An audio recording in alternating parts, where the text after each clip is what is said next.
Welcome to the condensed version of the daily video update, where I'll go over the action in the market for Friday, July 21st, and then we'll see how things look for Monday, July 24th.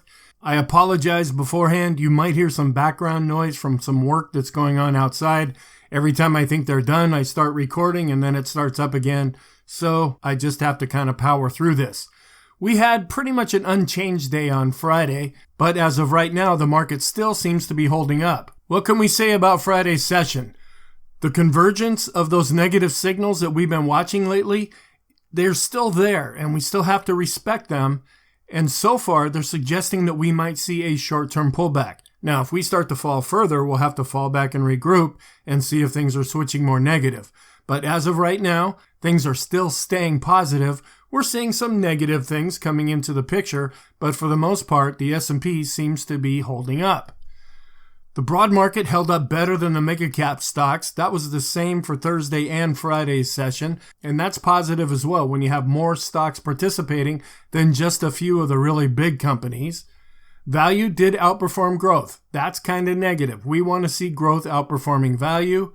The positive scenario that the market has latched onto right now is that we will have a soft landing, meaning we won't go into a recession, that the Fed is almost done raising interest rates, and looking out into the future, earnings growth still seems positive. Now, this can change at any time. This is just what the market's going with right now. On a short-term basis, our list is getting a bit shorter for looking extreme positive, but we still have the moving average study, the CCI 20, the standard deviation chart that we look at, and the stochastics. Intermediate term, kind of about the same length. We have the rate of change going back 50 periods looking extreme. The PMO studies are oscillators.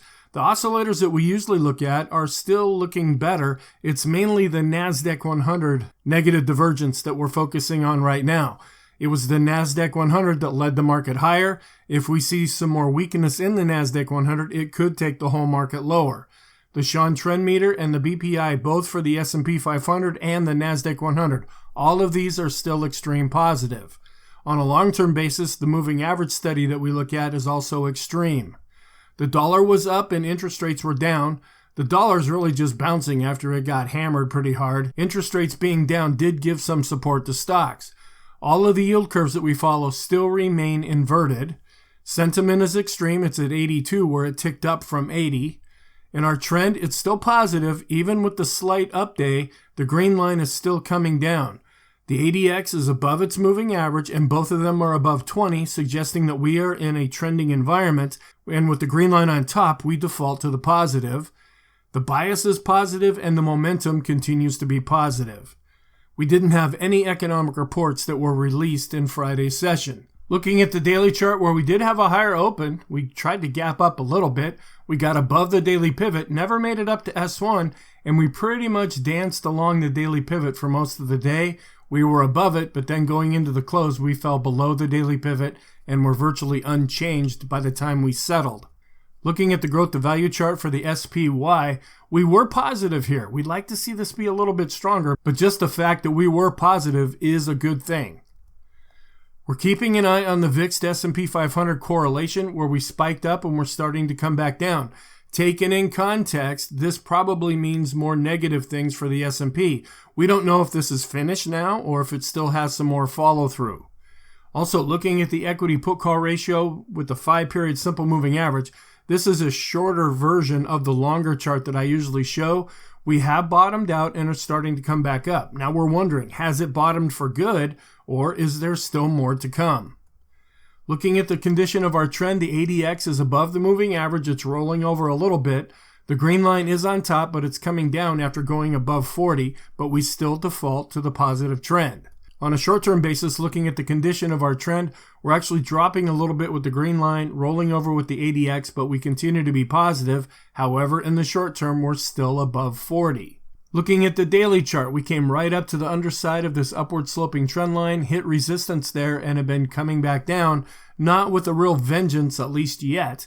On the bottom, you can see since it was options expiration that we were above average, and we spent the last number of days actually above average with volume. Looking at Dow theory, comparing the Dow to the transports, we're still looking okay with the Dow. We were down a little bit with the transports, but still they're confirming this breakout. we saw a little bit of a pickup in utilities, which put some weight on the S&P 500. The transports to S&P 500 ratio did tick down just a little bit.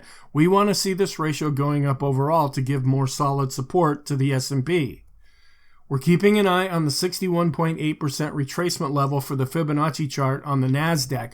We're getting close there, but we haven't quite come down to this level yet. If we continue to fall, will this provide support?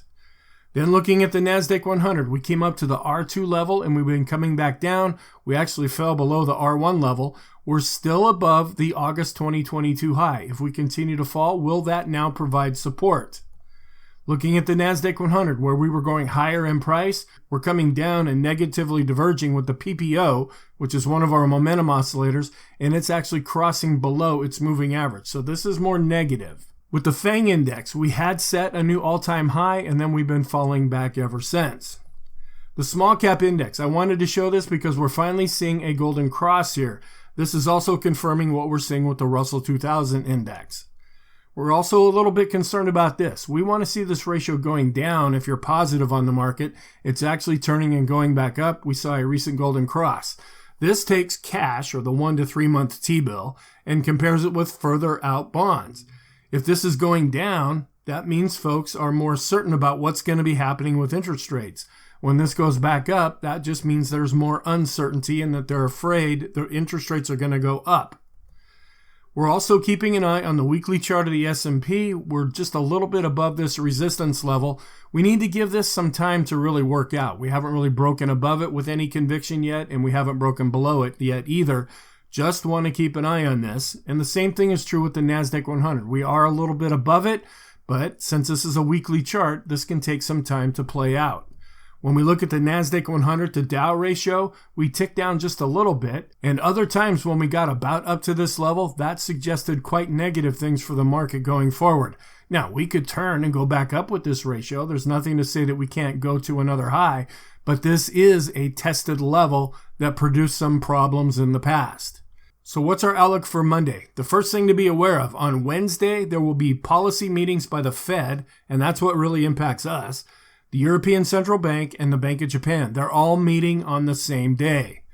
There will be a rebalanced NASDAQ 100 that will start on Monday. Not sure how that's really going to play out, but it will be slightly different. The technicals are still positive overall, and where we stand right now, it looks like we're just working off being overbought. Now, if things start to drop and turn more negative, we'll have to reevaluate things. But right now, the S&P continues to hold up.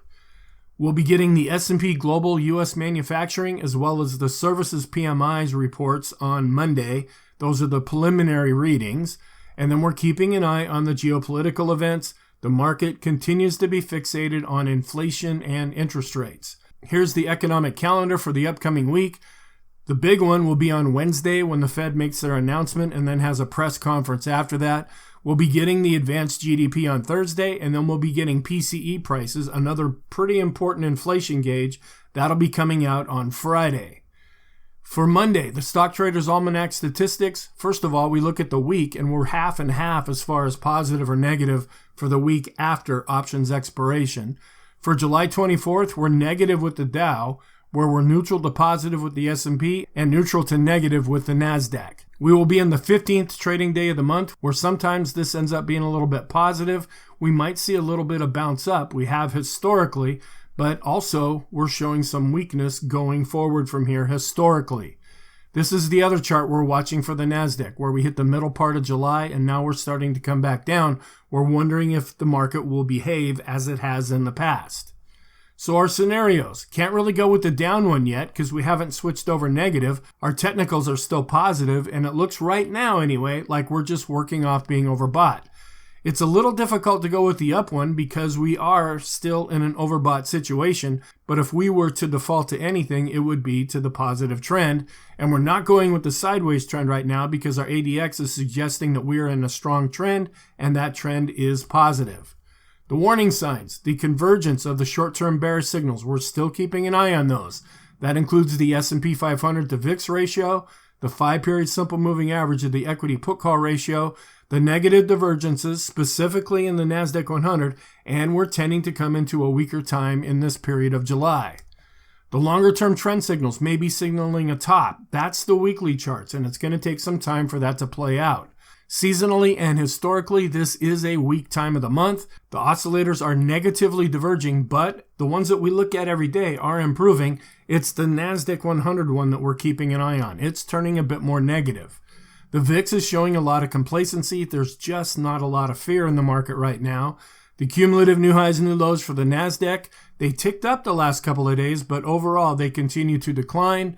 The 3-month yield is above where it was back before the great financial crisis in 2007. And the S&P growth is weakening even though it's still in an uptrend. We want to see that turn and go higher if we want to remain more positive in the market. And then earnings season is here now, and that'll be just on a case-by-case basis. The positive signs, we have seasonality and setups that I mainly cover in the weekly video. Those still remain in the background. The special K daily chart is positive, but the weekly chart continues to be negative. The longer-term equity put-call ratio is positive since it is declining.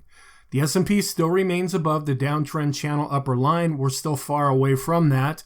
We're still in a risk-on posture, meaning folks are favoring stocks over bonds.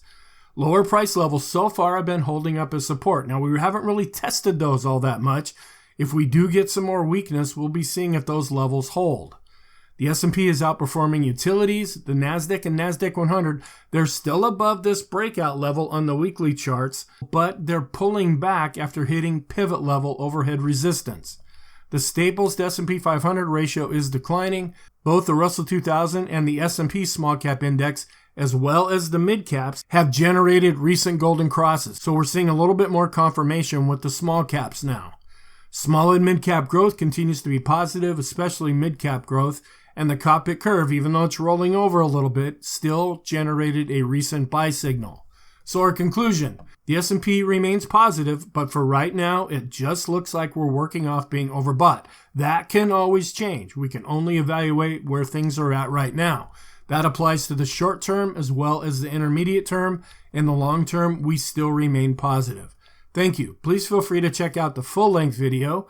I hope you have a great weekend, and I will talk to you in the next video.